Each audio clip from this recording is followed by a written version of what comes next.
Nakikita kita, o Diyos na dakila.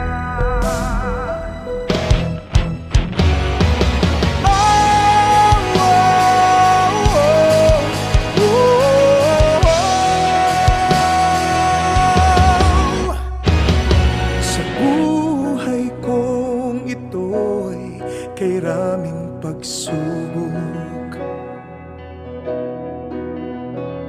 ngunit pinalalakas mo ang aking loob